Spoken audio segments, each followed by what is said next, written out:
안녕하세요. 축구 보는 기자 축복입니다. 지난번에 토트넘의 실점 과정에 대해 다뤘었는데요. 사실 요리스의 선방쇼가 아니었으면 더 큰 점수로 질 수도 있는 경기였어요. 그리고 이건 그만큼 맨유의 전개가 잘 이뤄졌다는 거죠. 반대로 말하면 토트넘이 맨유의 공격을 거의 저지하지 못했다는 뜻이 됩니다. 그리고 이렇게 두드려 맞은 데에는 토트넘의 수비 방식에 문제가 있었기 때문인데요. 수비를 할 때 볼의 위치에 따라서 크게 4가지로 분류할 수가 있습니다. 상대의 골키퍼가 볼을 잡고 있을 때하고 센터백이 볼을 잡고 있을 때, 중간 지점까지 올라왔을 때, 마지막으로 우리 수비 진영까지 올라왔을 때 대강 이렇게 구분할 수가 있는데요. 여기에서 1번하고 2번은 감독 선택에 따라서 버리는 경우도 있습니다. 그냥 센터백이 볼 잡고 올라오는 거는 냅둬라. 우리는 밑으로 내려가서 3번 지점부터 수비를 하겠다. 콘테 감독도 종종 보이는 모습이죠. 근데 사실 이번에는 이 1번 지점부터도 수비를 하려고는 했어요. 근데 이게 잘 되지 않았던 게 문제였는데 이게 왜 안 됐는지를 보려면 맨유의 모습을 함께 볼 필요가 있습니다.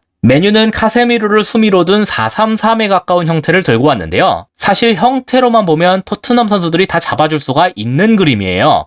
특히 골키퍼로부터 바로 볼을 받을 수 있는 2명의 센터백들, 얘네 지금 토트넘이 투톱이니까 1대1로 잡아줄 수 있겠죠? 근데 여기에서 맨유가 골키퍼를 적극적으로 활용하면서 문제가 됐습니다. 골키퍼까지 포함이 되니까 일단 최후방에서 3대2로 맨유의 숫자가 하나 더 많아졌죠? 그리고 골키퍼가 참여한 덕분에 바란이 이렇게 사이드로 크게 벌려서 볼을 받기가 용이해졌어요. 여기에 추가적으로 왼쪽 풀백인 쇼의 위치를 약간 내렸습니다. 이게 맨유의 최초 빌드업 모습인데 토트넘이 대응하기가 아주 어려웠어요. 왜냐하면 구조상 쇼를 잡아줄 선수가 마땅치 않아졌거든요. 케인은 리산드로를 잡아주고 있기 때문에 쇼를 함께 볼 수가 없겠죠. 그나마 우측 중미인 벤탄쿠르가 이걸 잡아줄 수 있을 것 같아 보이기는 한데 이것도 맨유가 우측에서 볼을 전개하면 거의 불가능했습니다. 우측에 바란한테 볼이 가니까 당연히 반대쪽에 있는 쇼는 우선적인 마크 대상에서 벗어나게 되겠죠. 그러면 벤탄쿠르는 당연히 위치상 본래 전술적 마크맨인 중앙 미드필더를 잡고 있게 되는데요.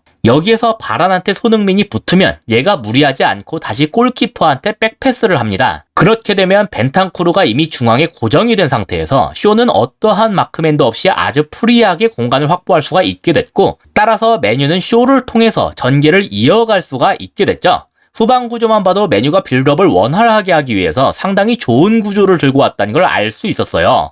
경기 장면에서도 그런 모습이 잘 나왔는데요. 지금은 바란이 데헤아에게 막 백패스를 한 직후입니다. 백패스를 하니까 손흥민이 데헤아한테까지 달려들고 있는데요. 바란에게 향하는 패스길을 차단하는 루트로 갔기 때문에 괜찮은 선택이었어요. 동시에 다른 센터백인 리산드로는 케인이 잡고 있죠. 여기 전개를 돕기 위해서 카세미로도 내려왔지만 비수마가 올라오면서 숫자 자체는 맞춰졌습니다. 다만 이러니까 반대편에 있는 쇼는 아주 자유롭게 넓은 공간을 확보할 수가 있었어요. 그래서 사실 데헤아가 바로 쇼한테 넘겨도 전혀 문제가 없는 상황이었는데 심지어 여기에선 그것을 활용하지 않고도 풀어나올 수 있었습니다. 데헤아는 내려오는 카세미로한테 패스했는데요. 이 카세미로가 뒤에서 압박이 들어오기 전에 원터치로 바란에게 볼을 넘겨줬기 때문이에요. 사실 데헤아의 선택은 그렇게 안전하다고 볼 수는 없었지만 위험을 감수한 만큼 얻은 것은 컸습니다. 전술적으로 공간을 확보하게 만든 쇼를 활용하지 않고도 바란을 통해서 전개를 이어갈 수가 있게 됐거든요. 그리고 여기에서 이어지는 전개가 상당히 충격적이었는데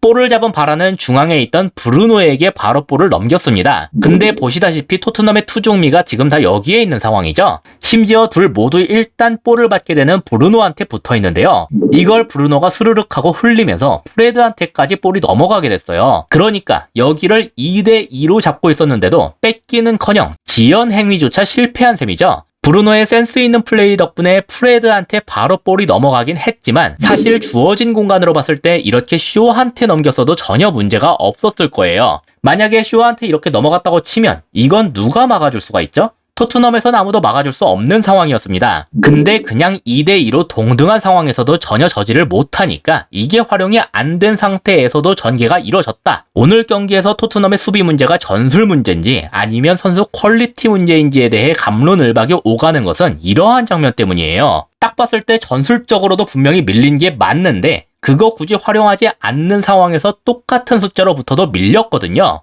그리고 토트넘은 방금 상당히 전반까지, 그러니까 영상 초반에 말씀드렸던 구분에 따르면 1번 지점에서 수비를 하려고 했었죠. 근데 이게 실패했다. 당연히 뒤에서는 꽤 넓은 공간이 발생될 수밖에 없었습니다. 덕분에 좋은 슈팅 기회까지 가져갈 수가 있었죠. 다행히 안토니의 슈팅이 빗나가기는 했지만 이게 전반 6분 만에 벌어진 상황임을 생각해보면 이날 토트넘이 아주 힘든 경기를 하게 될 거란 걸 예고하는 것 같은 장면이었어요. 이런 그림은 계속해서 나왔습니다. 이번엔 벤탄쿠르가 쇼의 위치를 함께 견제할 수 있는 부분까지 올라갔는데 이러니까 중앙에선 호이비가 2대1로 몰리게 됐어요. 이번 건 아까에 비해선 메뉴의 전술적인 준비가 빛을 발했다고 볼 수 있겠죠.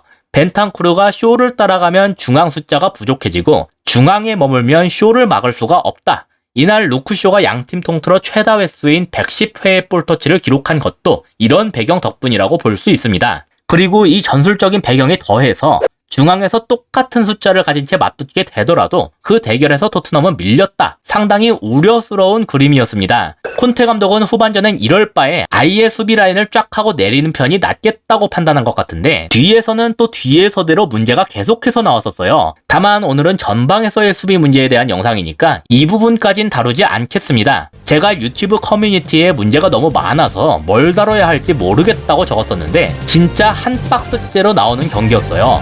이상으로 오늘의 영상을 마치도록 하겠습니다. 시청해주셔서 감사합니다.